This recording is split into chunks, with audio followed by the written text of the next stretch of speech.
La Revolución Haitiana fue uno de los eventos más significativos en la historia del Caribe, ya que una población negra esclavizada derrocó el dominio colonial, abolió la esclavitud y estableció su propio gobierno. Todo comenzó con una ceremonia vudú en Bois Caiman en agosto de 1791, dirigida por Cécile Fatiman. Vamos a explorar su historia. En la noche del 14 de agosto de 1791, ocurrió uno de los eventos más significativos en la historia de Haití. Esto ocurrió en Bois Caiman, o Alligator Forest en inglés, un lugar en la costa norte de la isla de La Española, bajo la sombra de la conocida cueva de Bois Caiman, y no muy lejos del puerto colonial francés de Cap Haitien.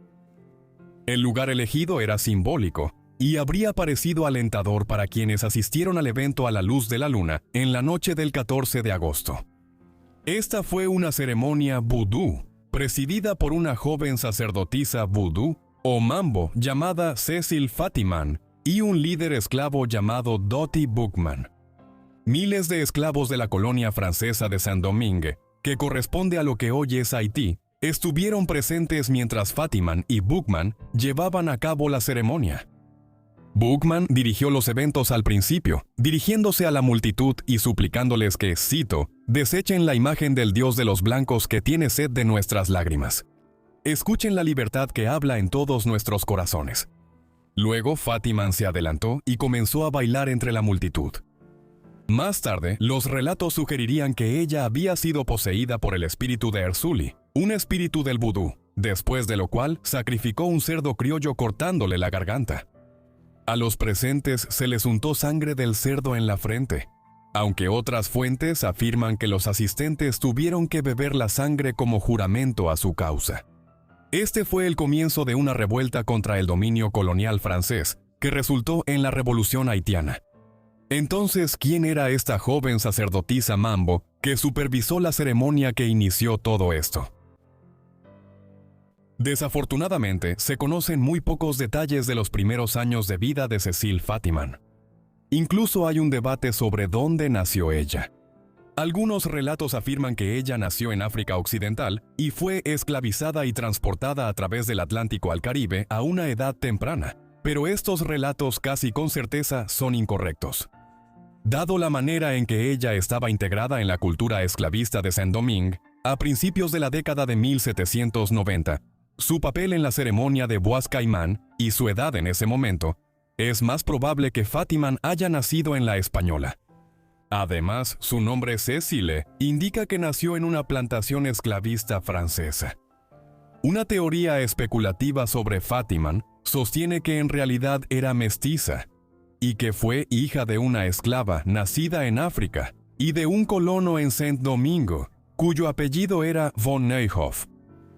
Este von Neuhoff era un hombre de ascendencia alemana y franco-italiana, cuyo abuelo fue Teodoro I de Córcega.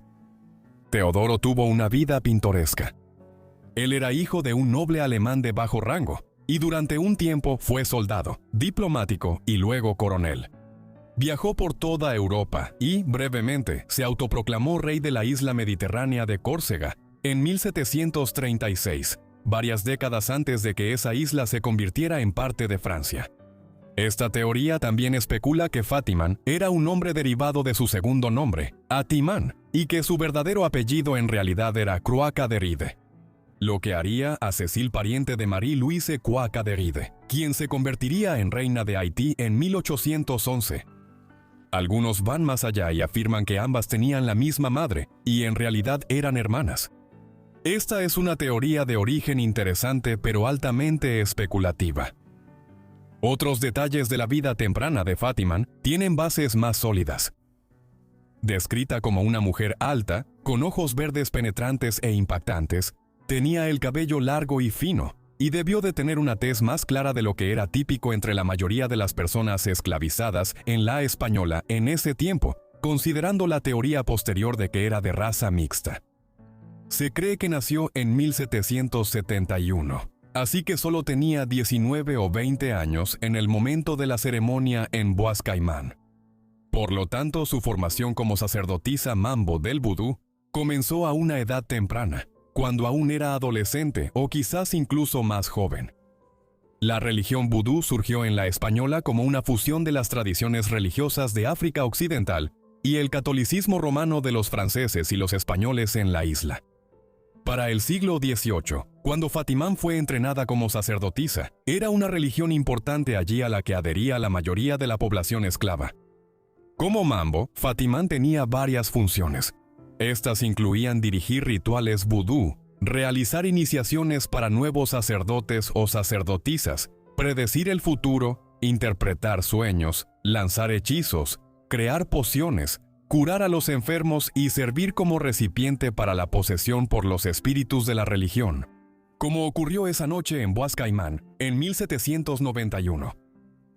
Más allá de estos detalles de su vida temprana, sabemos que Fatimán se casaría con Jean-Louis Pierrot, un hombre de unos 10 años, mayor que ella, nacido en diciembre de 1761, quien posteriormente se convirtió en un comandante militar de alto rango en la Revolución Haitiana.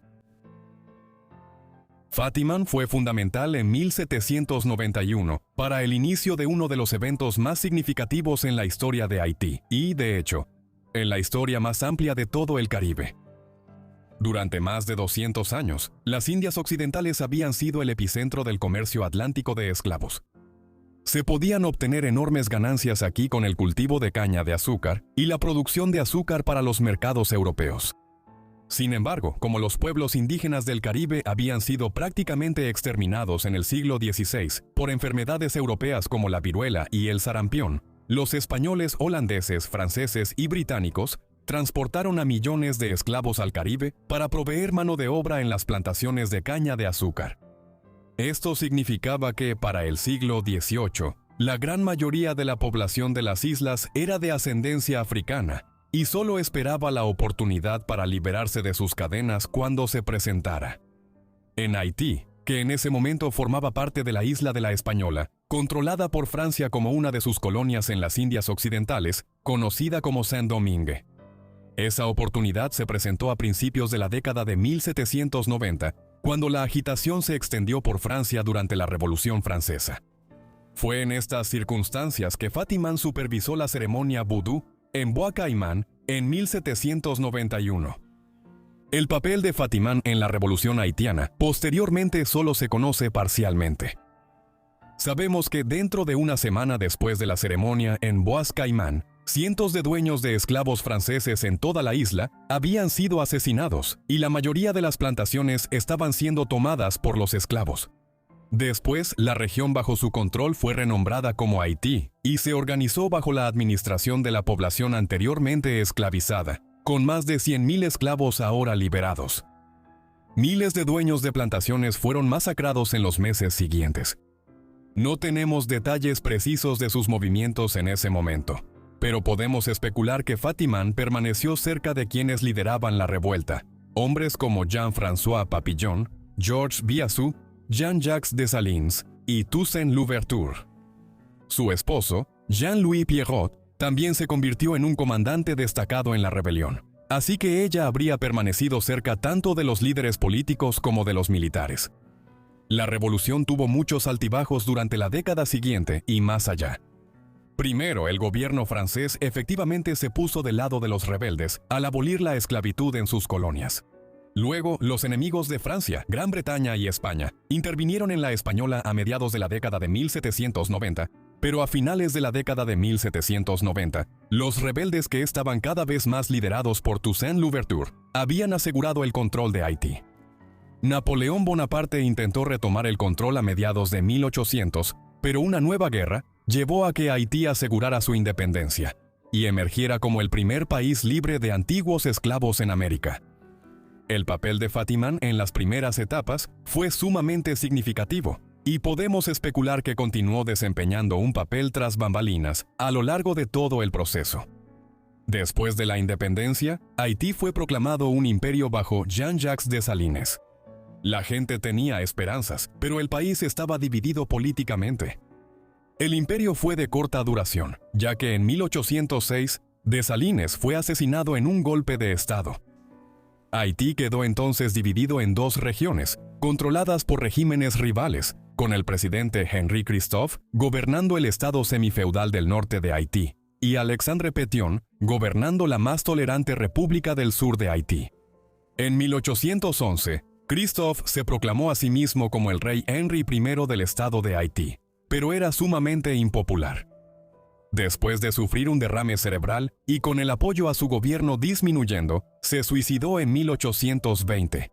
Su hijo de 16 años, André, fue asesinado 10 días después. Después de esto, Jean-Pierre Boyer, el sucesor de Pétion como presidente, reunió el norte y el sur del país en la República de Haití. En 1822, anexó la recién independizada Haití española, lo que puso toda la isla de la Española bajo un solo gobierno haitiano. Sería presidente durante casi 25 años, más tiempo que cualquier otro líder haitiano. Los detalles de la vida posterior de Cécile Fatiman, después de la Revolución haitiana, son casi tan frustrantemente oscuros como los de su vida temprana. Ella y Jean-Louis tuvieron 2 hijos, Marie-Louise Émilie y Pierrot Alexis. Su esposo fue un príncipe de Haití en la década de 1810 durante el periodo de gobierno monárquico, mientras que posteriormente él serviría como presidente de la República de Haití por un breve tiempo en 1845 y 1846, haciendo a Cécile la primera dama, pero después se divorciaron. La leyenda dice que Cécile vivió hasta 1883 y así murió a la avanzada edad de 112 años. Si esto es cierto o no, no está confirmado. Como con muchas otras cosas en su vida, su estatus como centenaria y las circunstancias de su muerte están envueltas en mito y misterio. El legado de Cécile Fatiman hoy en día es bastante extenso. Ella ocupa un lugar único dentro de la historia temprana de la Revolución haitiana. Pero esto en sí mismo es algo peculiar. Porque aunque sin duda fue una figura fundamental en los primeros días de esa revolución, cuando comenzó en Haití con una ceremonia vudú, sabemos sorprendentemente poco sobre su larga vida después de eso. Durante demasiado tiempo, su papel en los acontecimientos de la década de 1790 ha sido opacado por figuras más conocidas como Louis Louverture y Dessalines. Pero en la última década, una generación de nuevos académicos ha comenzado a cuestionar lo que el papel de Fatiman en los acontecimientos de 1791 revela sobre la participación femenina en la Revolución haitiana y la política de esa época. Por lo tanto, nuevos detalles sobre su vida están saliendo a la luz de los archivos haitianos con el paso del tiempo, aunque el material documental que la concierne es limitado. Pero aunque los detalles de su larga vida pueden ser relativamente mínimos, ella sigue ocupando un lugar destacado en la religión vudú de Haití debido a su papel en la revolución. Muchas gracias a todos por ver este video sobre Cécile Fatiman, espero que les haya parecido interesante. Déjenme saber qué les pareció su vida en los comentarios de abajo y si tienen alguna otra sugerencia. También asegúrense de dejarlas abajo en los comentarios. Espero que estén suscritos y tengan las notificaciones activadas para recibir todos mis videos en cuanto los suba. De todos modos, eso es todo de mi parte. Así que los veré a todos en la próxima Vida Olvidada. Gracias.